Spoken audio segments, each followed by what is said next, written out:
जय श्री कृष्ण। राधे राधे। मित्र, भगवान कृष्णए त्रीजा अध्याय कर्मयोगना 22मा श्लोकमां समझूती अर्जुनने समझावे छे के तू जे कर्म छोड़वा माटे तैयार थई गयो छे, तारे तो घणी बधी वस्तु प्राप्त करवानी हजी बाकी छे। मारे कोई पण वस्तु प्राप्त करवानी, अप्राप्य एवी मारे माटे आ जगतमां कोई छे ज नहीं। त्रिशु लोकेशु, त्रणेय लोकमां कोई एवी वस्तु नथी अने एम छतां जो हूँ कर्म करतो तो तू कर्म केवी रीते छोड़ी शके? केम के आपणे छेल्ले जोयुं हतुं के भाई श्रेष्ठ माणसोना कर्मोने अनुसरीने एमणे जे प्रमाण आप्या छे अने एमनुं जे आचरण छे ए प्रमाणे अन्य लोको वर्तन करता होय छे, माटे आपणे कर्म न छोड़ी शकीए। अने 23 श्लोकमां जे पछी समझूती आपी 22, 23 અને 24 કે ભગવાને વાત કરી કે ભાઈ હું પણ આ પ્રમાણે કરું છું એ સમજાવવા માટે 3 શ્લોક આપ્યા। અને હવે 23મા શ્લોકમાં ભગવાન કહે છે કે યદિ હિ અહમ ન વર્તેયમ જાતુ કર્મણિ અતંદ્રિતઃ મમ વર્તમ અનુવર્તન્તે મનુષ્યાઃ પાર્થ સર્વશઃ। યદિ એટલે જો, हि એટલે કેમ કે, અહમ એટલે હું, ન વર્તીએ, ન વર્તું, ન અનુસરું અથવા તો કર્મ ન કરું, જાતું એટલે કદીએ, કર્મણી એટલે કર્તવ્ય કર્મ, અતંદ્રિતઃ, તંદ્રિત એટલે તંદ્રા અવસ્થા, આળસ જેવી, સૂતા હોય તેવી અવસ્થા, અતંદ્રિતઃ એટલે સાવધાન બનીને, સાવધાન રહીને, મમ એટલે મારા, વર્તમ એટલે માર્ગનું, અનુવર્તનતે એટલે અનુસરણ કરે છે। કોણ અનુસરણ કરે છે? તો કે મનુષ્યાઃ સર્વશઃ, મનુષ્ય એટલે મનુષ્ય લોક, મનુષ્યો, સર્વશઃ એટલે બધી રીતે, પાર્થ એટલે હે પાર્થ, હે પૃથાનંદન।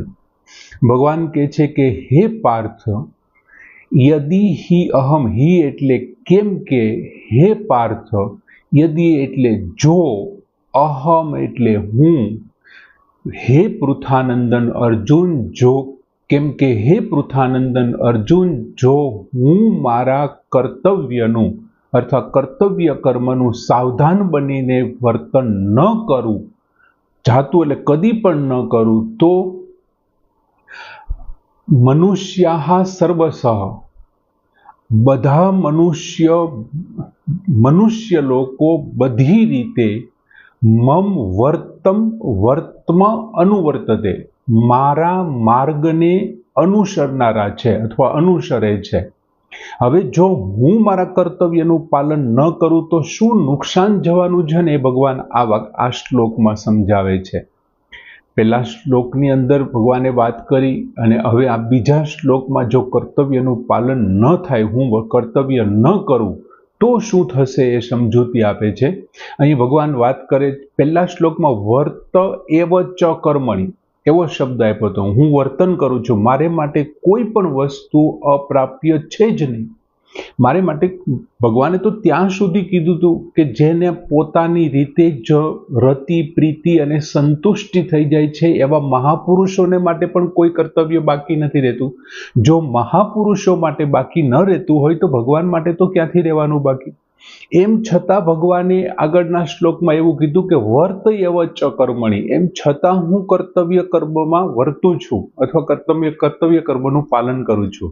અને એમની પુષ્ટિ કરવા માટે જ ભગવાને બીજો શબ્દ હિ આપ્યો, કેમ કે, શું કામ હું આવું કરું છું એની પુષ્ટિ કરનારો આ પદ અહીં આપેલું છે।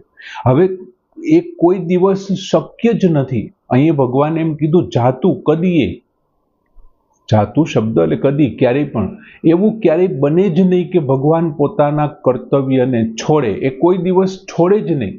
પણ કદાચ માની લ્યો કે એ છોડે તો એટલા માટે જો અહીં બે શબ્દો આપ્યા, યદિ જાતું, યદિ એટલે જો, શરતી વિધાન છે, જો હું છોડી દઉં, કદી હું છોડું તો નહીં, એ સમજાવવા માટે ભગવાને અહીં યદિ અને જાતું શબ્દ વાપર્યા છે। ઈશ્વર ભગવાન ક્યારેય કોઈ દિવસ પોતાનું કર્તવ્ય ન છોડે, એમને જે કરવાના કામ છે ન જ છોડે। પણ એમ છતાં જો ભગવાન છોડે તો શું થાય? માની લ્યો કે ભગવાને છોડી દીધું તો માની લેવા માટે થઈને જો અને જાતું શબ્દ આપ્યા છે। પછીનો એક શબ્દ ભગવાને આમાં આપ્યો અતંદ્રિતઃ, એટલે સાવધાન રહીને, કોઈ પણ કાર્ય છે તે સાવધાનથી તત્પરતાથી અને કર્તવ્યનું પાલન છે ને કરવું જોઈએ. સાવધાન અને તત્પરતા છે એ તમને કાર્યની અંદર તમારી ભાવનાઓ કેવી છે ને એમનું સતત યાદ અપાવશે.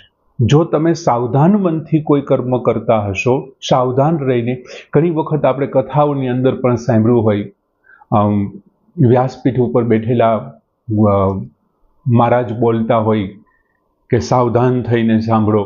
તો સાવધાન થવાનો અર્થ જે થઈ રહ્યું છે ને એમના વિશે તમને ખબર હોવી જોઈએ. એટલે ભગવાન એ અતંદ્રિત સાવધાન રહીને, હવે જો સાવધાન ન રહીએ ને તો કર્મ પ્રત્યેની શિથિલતા આવે, કર્મ પ્રત્યે આળસ આવે, પ્રમાદ વગેરે છે ને એ બધું આવે.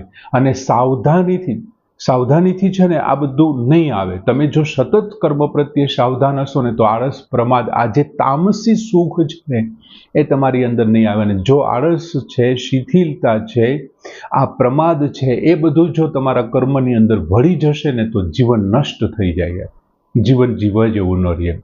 એટલે કર્મ છે હંમેશા તત્પરતાથી કરવાથી એક તો મોટો ફાયદો શું થાય તો કે તમે જે કર્મ તત્પરતાથી કરો છો, તમે જે કર્મ સાવધાનીથી કરો છો, એ તમને ખબર છે કે મારે માત્ર કર્મ કરવાનું છે, એમના ફળની ઈચ્છાને કે આશાને મારે નથી રાખવાની.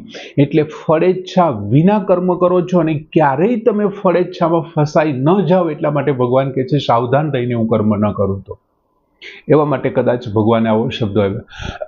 અને જો તમે સાવધાન મનથી કર્મ કરશો ને તો કર્મ સાથેનો સંબંધ વિચ્છેદ થઈ જશે, કર્મ સાથેનો સંબંધ વિચ્છેદ થઈ જશે. અને જો તમે શિથિલતાથી કર્મ કરશો ને તો એ કર્મ તમને બંધનરૂપ બની જશે. કેમ કે તમે સુખ માટે અથવા તમે શિથિલ છો એનો અર્થ એવો તમારામાં પ્રમાદ છે, આળસ છે, તમે કર્મના સમયે બેસો છો અને બેસો છો એટલે તમને શું થશે, તામસી સુખ તમે પ્રાપ્ત કરી રહ્યા છો. અને એ શિથિલતા છે એ નડતરરૂપ છે. પ્રકૃતિનો પણ તમે સિદ્ધાંત જુઓ, કોઈ એક વૃક્ષની અંદર જે અક્કડતાથી કોઈ ડાળી હોય છે ને, અક્કડ ડાળી, એ ડાળી ઝડપથી એ વૃક્ષમાંથી એનો સંબંધ છોડી દે છે, તૂટી જાય છે. સામાન્ય વાવાઝોડું આવે, સામાન્ય પવનોમાં તો મોટી ડાળીઓ જે અક્કડ છે ને એ ભાંગી પડે છે. અને જે શિથિલ ડાળીઓ લચી ગઈ હોય છે, આપણને એમ લાગે હમણાં ભાંગી ગઈ છે અથવા તો ભાંગીને લટકતી હોય છે ને, એ એમના થળિયાને છોડતું નથી, છાલ ઉપર પણ પડ્યું રહે. એમ શિથિલતાથી કરેલું કર્મ તમને બંધનરૂપ છે અને સાવધાનીથી કરેલું કર્મ છે કેવું છે, બંધનને કર્મની બંધનથી છુટકારો છે. મિત્રો, કોઈ પણ આપણે કર્મ કરીએ અને જો એ કર્મ આપણને વારંવાર યાદ આવે ને તો સમજી લેવાનું કે કર્મમાં ક્યાંક ભૂલ થઈ છે, કર્મમાં ક્યાંક વાંધો, કાં તો કર્મમાં કોઈક જગ્યાએ ફળની ઈચ્છા છે, કાં કોઈક જગ્યાએ મમતા છે, કોઈક જગ્યાએ આસક્તિ છે, અથવા કોઈ પણ ત્રુટિ કર્મમાં રહી ગઈ હોય તો અને માત્ર તો જ આપણને કર્મ અવારનવાર યાદ આવે અને કર્મ સાથેનો સંબંધ આપણો છૂટે જ નહીં, કર્મ સતત યાદ આવ્યા કરે. એમ કર્મની સતત યાદ છે ને એમની સાથે આપણા સંબંધને જોડી રાખે છે. અને જો તમે અનાસક્ત ભાવે કર્મ કર્યું હોય તો પછી કર્મ તમે ગમે કર્યું, તમારી યાદ રાખવાની શું જરૂર છે? આ તો ફળની ઈચ્છા રાખીને કર્મ કર્યું હોય, હવે શું થયું, ફળ આવ્યા કે નહીં, ઉગ્યું કે નહીં, પાછું આવ્યું કે નહીં, વધારે થયા કે નહીં, એમ જો સતત કર્મ તમને યાદ આવશે ને તો ફળની ઈચ્છાથી, અને ફળની ઈચ્છાથી થયેલું કર્મ છે ને ભૂલ ભરેલું, ત્રુટિવાળું છે. એટલે કર્મની વારંવાર યાદ આવવી ભગવાનની દ્રષ્ટિએ એ ત્રુટિ છે. બીજું, ભગવાન એમ કહે છે કે મને અનુસરનારા છે, મારા માર્ગને અનુસરનારા છે. હવે ખરેખર અનુસરવા વાળા હોય ને એ સાચા અર્થમાં જે ભગવાનના માર્ગને અનુસરે છે ને એ જ સાચા અર્થમાં માણસ છે. ભગવાન પોતે સાવધાનીથી કર્મ કરે, નિષ્કામ ભાવે કર્મ કરે, કર્મ સાથેના સંબંધને રાખ્યા વિના કર્મ કરે, તો એમને અનુસરવા વાળાએ પણ બીજા માટે કર્મ કરવા જોઈએ, એમણે પણ કર્મ સાથેના સંબંધ તોડી નાખવા જોઈએ, સાવધાનીથી કરવા જોઈએ, નિષ્કામ ભાવે કરવા જોઈએ. આમ ભગવાનને તો જ અનુસર્યા કહેવાય. અને જે અનુસરવા વાળા છે ને તે જ સાચા મનુષ્ય છે. બાકી આળસ કરવા વાળા, પ્રમાદ કરવા વાળા, તામસ સુખ લેવા વાળા મનુષ્ય છે એ ભગવાન કે છે મનુષ્ય નથી. ભગવાને ત્રીજા અધ્યાયના 21મા શ્લોકમાં શ્રેષ્ઠ પુરુષના પ્રમાણ અને આચરણની આપણને વાત કરી કે યત યત આચરતી શ્રેષ્ઠ તત તત અનુવર્તતે ઇતરહ જનઃ, એ બી આપણને વાત કરી. અને પછી જે પ્રમાણ સિદ્ધ કરે છે હવે અહીંયા ભગવાન ત્યાં એમ કે છે કે શ્રેષ્ઠ પુરુષને અનુસરનારા છે, અને અહીંયા ભગવાન કે છે કે મમ વર્તમન અનુવર્તતે, મારા માર્ગનું અનુસરણ કરે છે, મારા માર્ગનું અનુકરણ કરે છે. એનો અર્થ એવો કે મને અનુસરે છે, મારા માર્ગનું, હું જે માર્ગ ઉપર ચાલ્યો છું એ જ માર્ગ ઉપર ચાલે છે. એટલે મને, જો હું આળસ કરીશ તો મારા અનુયાયીઓ આળસ કરશે, હું જો સાવધાનીથી કર્મ કરીશ તો મારા અનુચરવાળા જે છે એ પણ સાવધાનીથી કર્મ કરશે. હવે 21મા શ્લોકમાં ભગવાને શ્રેષ્ઠ પુરુષની વાત કરી, અને અહીં 23મા શ્લોકમાં ભગવાન કહે છે મને અનુસરે. હવે ખરેખર શ્રેષ્ઠ પુરુષ છે ને એ મનુષ્ય લોક માટે છે, જ્યારે ભગવાન તો ત્રિષુ લોકેશુ, ત્રણેય લોક માટેના આદર્શ છે. આ શ્રેષ્ઠ પુરુષ, મહાન પુરુષ છે, મનુષ્ય લોક માટેનો આદર્શ છે, અને ભગવાન ત્રણેય લોક માટેના આદર્શમાં છે. બીજું, સંસારમાં કેવી રીતે રહેવું, કેમ કર્મ કરવા, કેવી રીતે વ્યવહાર કરવો, આ બધી વસ્તુ બતાવવા માટે ભગવાન છે એ અવતાર ધારણ કરે છે. એમને માટે કોઈ પણ વસ્તુ અપ્રાપ્ય નથી, કેમ કે સર્વવ્યાપ્ત છે. આપણે આમની પહેલાં પણ સમજાતા કે ભાઈ કર્મના ફળ છે એ દેશ અને કાળ પ્રમાણે દૂર હોય, એમના માટે આપણે કર્મ કરવું પડે. તો ભગવાન માટે તો કોઈ દૂર છે જ નહીં, પરમાત્મા પણ દૂર નથી, કેમ કે સર્વવ્યાપ્ત છે, ખૂબ સૂક્ષ્મતાથી આપણી સાથે જોડાયેલો છે. એટલે હવે ભગવાન શું કહે છે કે સંસારમાં કેમ રહેવું, કેવું વર્તન કરવું, શું કરવું, કેમ કર્મ કરવું, આ બધું શીખવવા માટે ભગવાન અવતાર ધારણ કરે છે. દાખલા તરીકે આપણે રામા અવતાર વિશે વાત કરીએ તો ભગવાન વિષ્ણુએ રામનો અવતાર ધારણ કરીને શું કર્યું?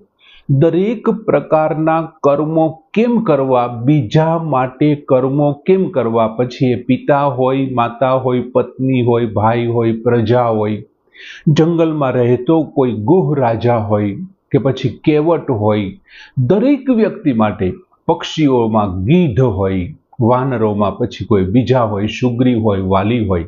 રામ ધારત તો એ સુગ્રીવનું કિષ્કિંધા લઈ શકત, રાવણની લંકા પણ લઈ શકત, નથી કર્યું. બીજા માટે જ બધા કર્મો કર્યા છે. રાવણને મારવું સીતા માટે હતું, અને રાજગાદી છે એ વિભીષણ માટે હતી. વાલીને મારવું એ સુગ્રીવ માટે હતું. વનમાં જવું પિતાના વચન માટે હતું. આમ ભગવાન જ્યારે સંસાર છે ને એક મોટી વિદ્યાલય છે, અને એ વિદ્યાલયનો વડો માસ્તર છે ને એ ભગવાન છે, બધાને શીખવે છે યાર. અને એ પહેલા શું કરે છે? શિક્ષકોને શીખવે છે, અને જે શ્રેષ્ઠ વ્યક્તિઓ છે, મહાપુરુષો છે ને એ આ વિદ્યાલયના શિક્ષકો છે, અને આપણે બધા જ એમના વિદ્યાર્થીઓ છીએ, અને એ પ્રમાણે આપણે પછી એમાંથી શીખીએ છીએ કે કર્મ કેમ કરવું એમ.